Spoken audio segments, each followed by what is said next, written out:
캐나다 토론토에서 브렛 라이언은 4명의 형제 중 셋째로 태어났습니다. 그의 형인 첫째 크리스와 둘째 리랜드, 그리고 막내 남동생까지. 셋째였던 브렛은 성격이 내성적인 편이었어요. 다른 사람들한테 내 고민을 털어놓고 그 사람들에게 위로받고 이런 것 자체가 어색한 남자였습니다. 그냥 속으로 끙끙 앓는 편이었어요. 주변 이웃들은요, 브렛에 대해서 하나같이 브렛 너무 착한 애예요. 그런 애 또 없어요. 라고 얘기했습니다. 브렛은 지역 아동병원에서 자원봉사도 했고 주민센터에서 아이들의 스포츠 경기에 심판으로도 활동을 하기도 했습니다. 하지만 2007년 브렛의 인생은 180도 바뀝니다. 왜냐? 돈. 그놈의 돈.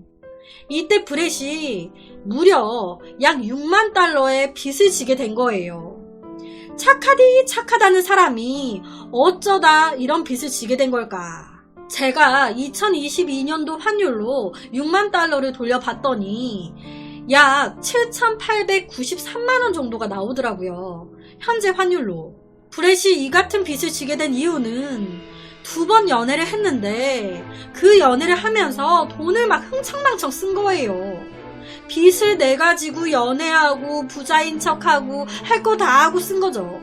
그게 본인 짐이 돼버린 겁니다. 브렛은 이 빚을 갚기 위해 5만 일 해봤어요. 그런데 밑 빠진 독에 물 붓긴 거예요. 이래가지고 언제 갚아? 돈을 좀 확 벌 수 있는 방법 없나? 그렇게 생각해낸 방법, 바로 은행을 좀 털어야겠다. 은행에 돈이 많으니까 은행에서 돈을 좀 많이 훔쳐서 갚으면 되지.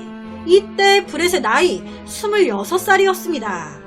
빚을 갚기 위해 시작한 첫 은행털이는 2007년 10월 20일에 일어났는데, 당시 브렛은 얼굴에 병원 붕대를 감고 은행에 들어간 뒤 은행원한테 쪽지를 하나 조용히 건네줍니다. 쪽지의 내용은 나한테 총이 있다. 다 죽기 싫으면, 분란 일으키기 싫으면 조용히 2,000달러를 내놔라. 그랬더니 뭐라?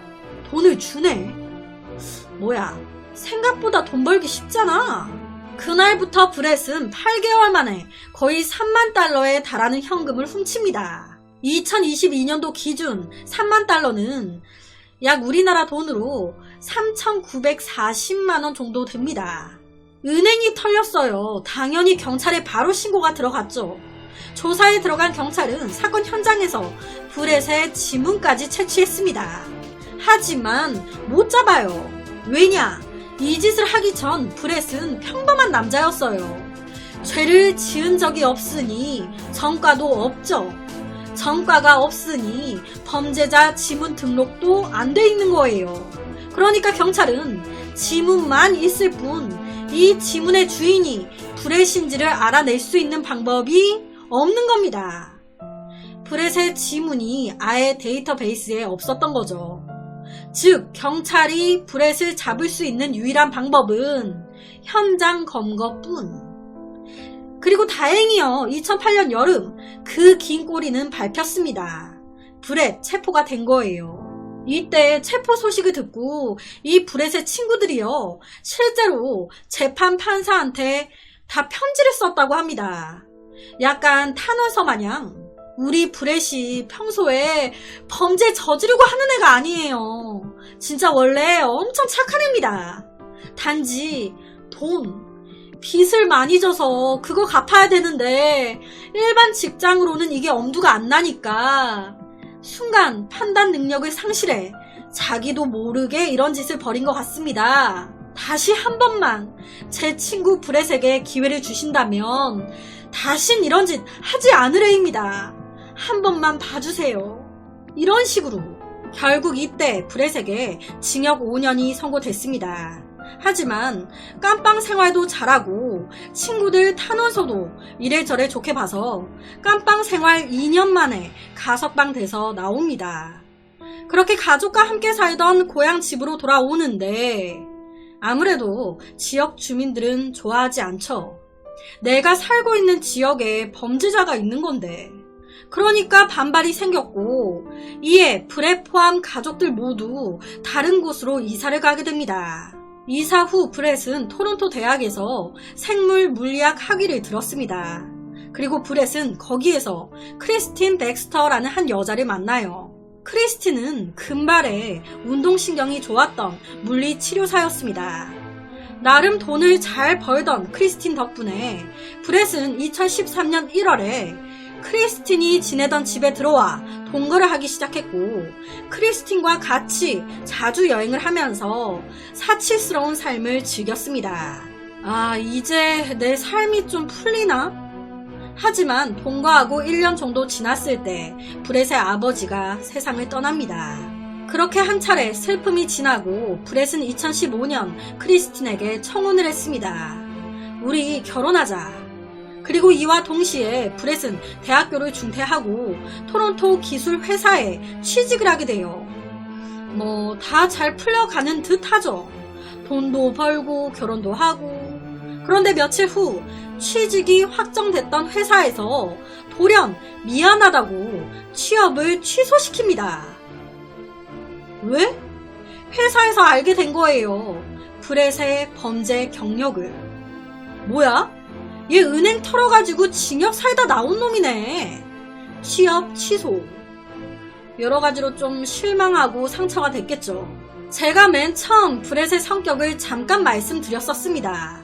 고민이 생기면 막 얘기하고 상담하는 스타일이 아니라고. 혼자 끙끙 앓는 스타일이라고. 이때 딱 성격이 나온 거예요.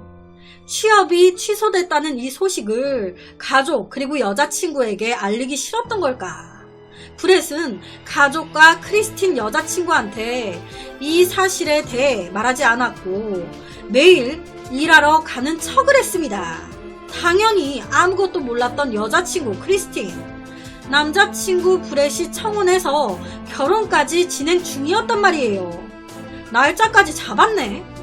2016년 9월 16일에 결혼식 올리기로 한 거예요. 아, 나 지금 일자리도 없는데 지금 크리스틴한테 이 사실을 알리자니 나한테 실망할 것 같은데 결혼식을 그냥 그대로 해야 되나? 이 사실을 언제까지 숨길 수 있으려나? 브렛의 마음의 짐은 결혼식 날이 다가올수록 점점 더 무거워졌습니다. 참다 힘들어진 브렛은 자기 엄마에게 모든 것을 고백했습니다.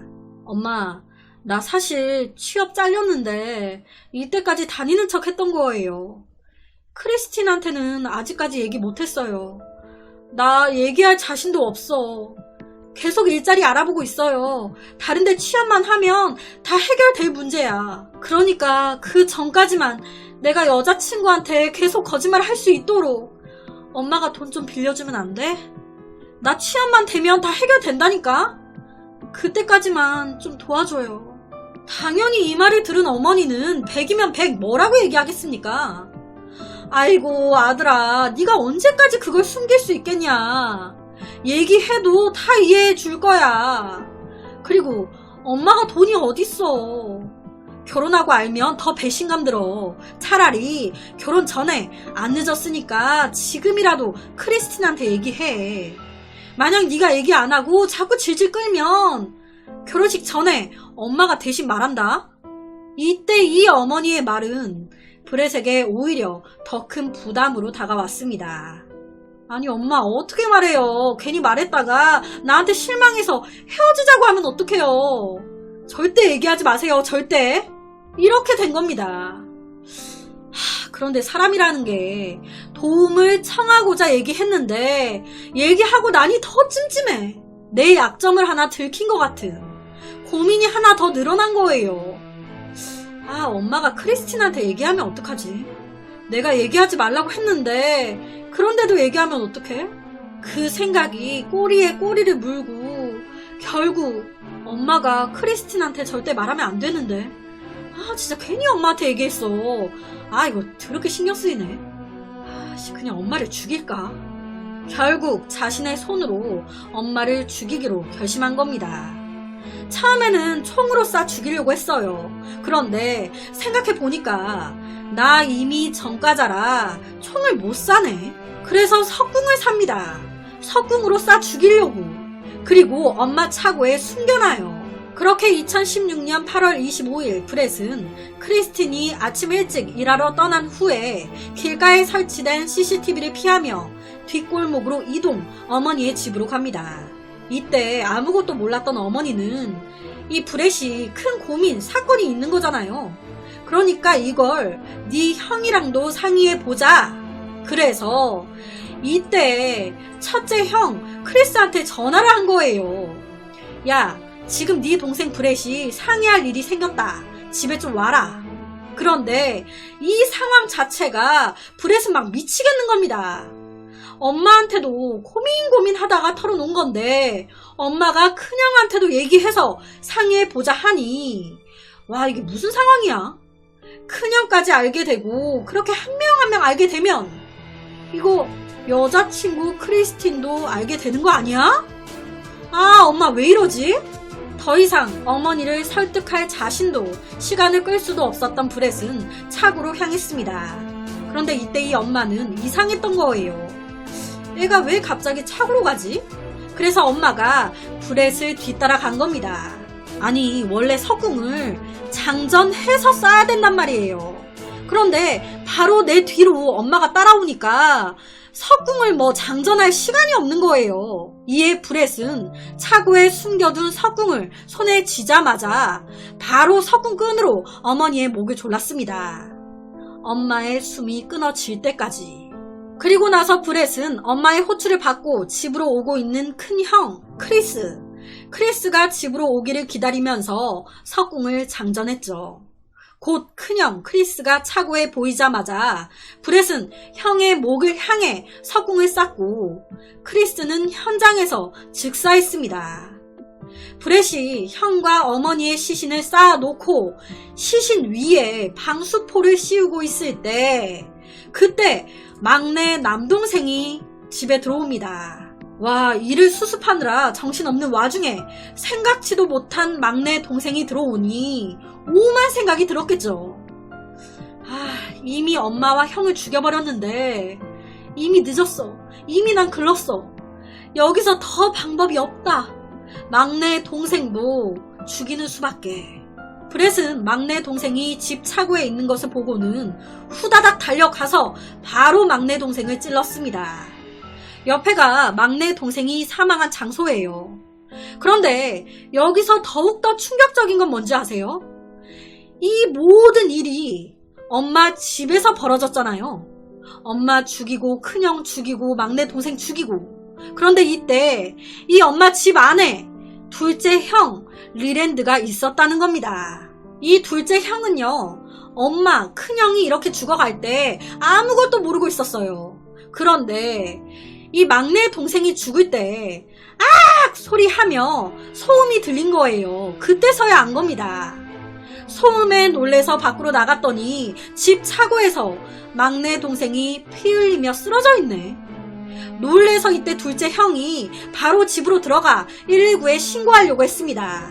하지만 이 모든 걸 숨어서 보고 있었던 브렛, 신고하게 두겠습니까? 바로 둘째 형 리랜드의 뒤를 따라 집 안으로 들어갔고 곧 이 둘째 형과 셋째 브렛, 형제 간의 목숨을 건 싸움이 시작됐습니다. 다행히도 이때 둘째 리랜드는 깊은 상처를 입긴 했지만 브렛으로부터 탈출하는 데 성공합니다. 리랜드는 밖으로 뛰쳐나가 이웃집으로 달려가서 경찰을 불러달라고 도움을 요청했습니다. 그리고 곧 경찰이 출동했지만 막내 동생은 경찰이 도착하기 전 이미 숨을 거둔 상태였어요. 그러니까 둘째 리랜드만 살아남은 거예요. 엄마, 큰형, 막내 동생 다 죽은 겁니다. 셋째 동생 손에.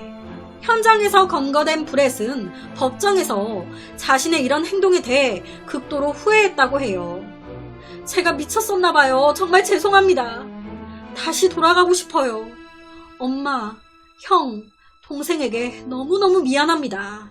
브렛은 모든 혐의에 대해 유죄를 인정했고 판사는 브렛이 자신의 극악무도한 범죄를 모두 인정한 것에 대해 감사를 표하며 종신형을 선고했습니다. 어머니, 형, 동생을 한 명씩 살해한 죄로 말이죠. 참 너무 말도 안 되는 이유로 가족을 등진 거잖아요, 이게. 내가 회사에서 잘렸는데 이걸 결혼을 앞둔 여자친구에게 숨기고 싶은데 엄마가 말할 것 같아. 불안해. 그래서 엄마 죽이고 엄마가 형한테도 얘기한 것 같아. 형 죽이고. 막내가 들어오네. 이미 내가 엄마 하며 다 죽여놨는데 에라이 모르겠다. 동생 죽이고. 둘째 형까지 죽이려고. 막장으로 내가 회사에서 잘렸다고 그거에 실망해서 결혼도 미루고 헤어지자고 한다면 그 정도라면 그냥 인연도 아닌 건데. 정말 내 사랑에 내가 목숨을 건 것도 아니고 가족들의 목숨을 건 거잖아요. 이게 뭐야. 누굴 위한 참. 그래서 오늘은 정말 말도 안 되는 일가족 살인사건을 가지고 왔습니다.